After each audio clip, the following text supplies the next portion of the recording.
Yo, what is up YouTube, man? Today I'm going to be showing you guys how to make the best glitched 7'2" center with Playmaking Takeover on NBA 2K22 Next Gen. Real quick, if you guys are new, if you want to drop me a like and subscribe, I would appreciate you guys a ton. And let's talk about why having Playmaking Takeover on a center is probably the most overpowered thing in 2K and nobody knows about it. So first things first, if you guys don't know how to do the glitch to get the 75 vertical on a 7'2" center for the elite big man standing contact dunks, I made a video on it, but I'll show it at the end of this video. It's not hard to do at all. But let's talk about Playmaking Takeover really quick. When people think of Playmaking Takeover, they think you need to pass your teammate the ball for them to get a boost. And that is true for the one all the way to the right, team badge boost. They're only getting the badge boost whenever you pass them the ball. But there's one where your team gets a takeover boost just for you having Playmaking Takeover on. You don't have to do anything else. So if you're a center, you get some blocks, you activate team takeover boost. Now, if your point guard is hitting shots, his sharp takeover is going to activate. If your lockdown is getting pokes, his lock takeover is going to activate. Same thing with team ratings boost. You don't have to do anything. As long as you have this takeover activated, your whole team is getting better attributes. And this is perfect for a center because it's difficult for a point guard to get Playmaking Takeover unless they're passing the ball. But if you're a center, if you have rim takeover secondary, if you have glass cleaning takeover secondary, all you got to do is what you're going to do anyway. You get rebounds, you get blocks, and you're helping your team out a ton. I'm telling you guys, people don't know about this. I've seen it in action. It is nuts. Let's talk about the actual build now.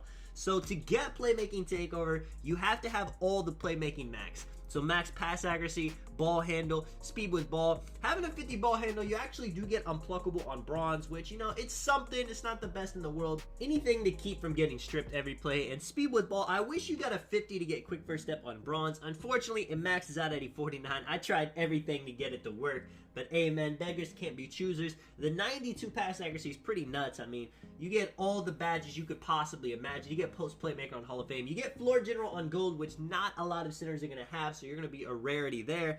Now, once you max out the playmaking, we have choices. I want to have shooting on this build. I think that's the best version of this build where you can shoot, rebound, play defense, everything on the court. But if you guys want me to make a video on an inside version of this build, let me know. Having a wingspan down 1 gets you the mid-range to an 80, so you have Hall of Fame sniper. That is enough to hit every single catch and shoot shot you take. And then defense, I want it to be great defensively. You know, this is a center build. Rebounding nice, high block, high perimeter, high steal, and great interior. Now, a lot of people want brick wall Hall of Fame. I personally don't think that just spamming screens with Hall of Fame brick wall is really the best way to play. I'm more of just doing a quick screen, popping, rolling, doing something with it. But again, it's your guys' build. Definitely adjust it to how you want to play. With the physicals, I max them all out. I think they're pretty important. I do go down a little bit on my acceleration, just because that's more important for people with the ball in their hands, not so much a center. And then the finishing is where it got tricky. So I definitely wanted to have the 90 standing dunk to get all the big man contact dunks. I wanted to have at least a 90 close shot so I can mash in the paint if I have smaller defenders, so I can post hook if I want to.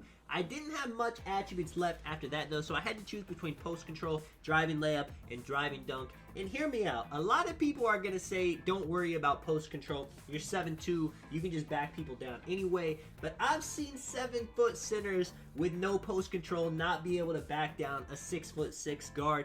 That will never be me. I'm putting post control up. 70 is not a lot. This build is not going to be an insane post score. But if I have a guard on me, that man is getting back down, all right? That's why I got it. I would like to have the driving ability on this build, but you got to sacrifice something. And then the takeovers, playmaking, sharp, rim, and glass. Now, what I would recommend to do is put one of the playmaking takeovers on primary.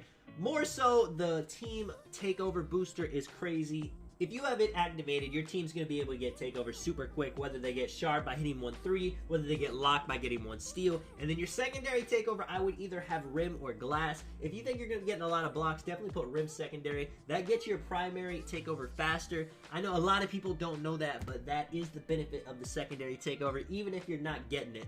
With the finishing badges, You don't gotta lie, so you gotta kind of budget. Grace under pressure, fast twitch. The two most important finishing badges, in my opinion, rise up, posterizer. We know what they do. With the shooting badges, you're gonna want sniper. This build is gonna be a spot up, so catch and shoot, corner specialist, hot zone hunter. I like fade ace on Hall of Fame, so when I do go into the post, I can fade over people. And then clutch shooter bronze can be big for those game winners you may have to take. The playmaking badge is pretty easy. Bullet passer, break starter. I would throw on floor general to help your teammates out. A lot of the times the point guards can't run those because they need a whole bunch of dribbling badges, so you're just being a team player. And then things like unpluckable, post playmaker, dimer, needle threader. However you play, you can depend on that. And then with the defensive badges, you're gonna want chase down, interceptor, rebound chaser, Intimidator Hall of Fame, Rim Protector Hall of Fame are a must. I wouldn't try to badge it those. Hustle, you're going to want it on something, especially after patch. You're not going to get as many intercepts, but if you poke it, you want your dude to track it down.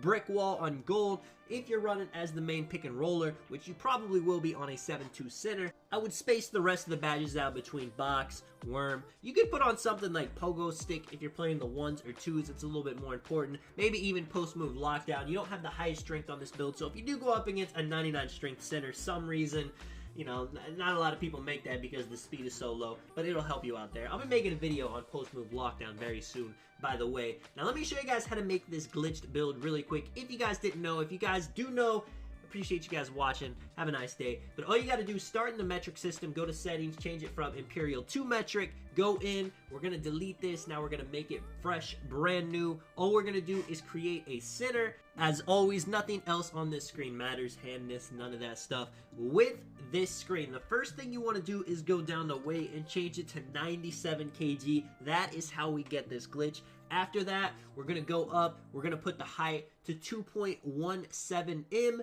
and then the wingspan, it's up to you. Now, you could go max, which is what a lot of people do. I like to go one below max so I can get the 80 mid-range. If I'm making a shooting build, if I'm making an inside, of course, I'm just going to have it max. After that, it's done. This is actually the build we created. It's just in metric, but I know, you know, a lot of people are confused. They don't know what this means. So what I would do is I would just go in, upgrade everything to get the build to a 99, go back, change it back into the Imperial system, and then you can see it's actually 7'2" with a 7'11" wingspan if you made it like this. I'll let the rest of the clip play out if you guys want to follow along. But yeah, man, let me know what you guys think of the build, what you guys think of Playmaking Takeover. I know Playmaking Takeover is not a popular takeover for the guards this year. Everyone prefers to have Sharp. But for a center, for this kind of build, Playmaking Takeover is probably the best in the game. It's probably best for a center now, the way 2K is played, especially if you play a lot of rec, a lot of pro-am. This is Tonic Man. I will catch you guys in the next one. I'm out. Peace.